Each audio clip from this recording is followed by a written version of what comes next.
이스라엘은 우상을 숭배하지 않았다. 그러나 우리 하나님은 인자하시고 진실하시고 참을성이 많으셔서 만물을 자비로 다스리신다. 우리는 죄를 지을 때에도 하나님의 힘을 인정하기 때문에 여전히 하나님의 자녀들이다. 그러나 우리는 하나님의 자녀임을 알기 때문에 죄를 짓지 않는다. 하나님을 아는 것이 의를 완전히 이루는 것이며 하나님의 힘을 아는 것이 불면의 근원이다. 우리는 인간이 만들어낸 간교한 작품이나 화공의 부질없는 노력의 산물이나 혹은 여러 가지 색칠을 해놓은 조각상 따위에 미혹되지 않았다. 바보들은 그것을 보기만 하여도 연모의 정을 금치 못하여 생명도 없고 숨도 못 쉬는 우상에 대해서 욕정을 품기에 이른다. 이런 우상들을 만드는 자들과 그것을 연모하는 자들과 또 이런 것을 숭배하는 자들, 이런 자들은 을에 그러한 욕망을 품을 만하고 악을 사랑하는 자들이다. 우상을 만드는 자들은 어리석은 자들이다. 자, 도공을 보아라. 그는 부드러운 흙을 열심히 주물러서 우리가 쓸 수 있게 갖가지 그릇을 빚어낸다. 도공은 같은 진흙을 가지고 거룩하게 쓸 그릇을 만들어내기도 하며 똑같은 방법으로 그와 반대되는 종류의 그릇을 만들어내기도 한다.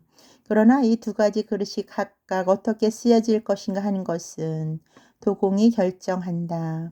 그런가 하면 그는 부질없는 수고를 하여 같은 진흙으로 헛된 신을 빚어낸다. 그런데 그 도공 자신이 바로 얼마 전에 흙으로부터 왔고 멀지 않아 다시 그 흙으로 돌아갈 인간이다.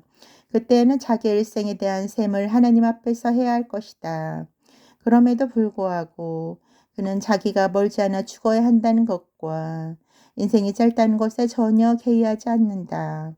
오히려 그는 금 세공인들이나 은 세공인들과 경쟁하며 청동 세공인들을 흉내내고 쓸모없는 물건들을 만들어내고서 자랑스러워한다. 그의 마음은 마치 타고남은 재와 같고 그의 희망은 먼지보다 더 천하여 그의 생활은 진흙보다도 더 가치가 없다. 그는 자기를 만드시고 자기에게 생명력을 불어넣어 주시고 자기를 살게 하는 산 영혼을 넣어주신 그분을 알아보지 못하였다. 그는 일생을 일종의 유의로 생각하였고 인생을 돈벌이하는 장터로 생각하면서 아무리 나쁜 수단을 써서라도 이익을 취하여야 한다고 내까렸다. 같은 흙을 가지고 부서지는 그릇을 만들기도 하고 조각상을 만들 수도 있는 그는 자기가 죄를 짓고 있다는 것을 어느 누구보다도 더 잘 알고 있다. 이집트인들의 분별 없는 우상 숭배. 그러나 한때 하나님의 백성을 압박한 원수들은 가장 어리석고 속기 쉽고 절부지 어린의 마음보다도 더 가련하였다. 그들은 이방들의 모든 우상을 신으로 생각하였다. 그 우상들은 눈이 있어도 볼 수가 없고 코가 있어도 숨을 못 쉬고 귀가 있어도 듣지 못하고 손가락이 있어도 만지지를 못하며 발이 있어도 걷지를 못한다. 이것들은 생명을 빌려서 사는 인간이 빚어서 만들어낸 것들이다.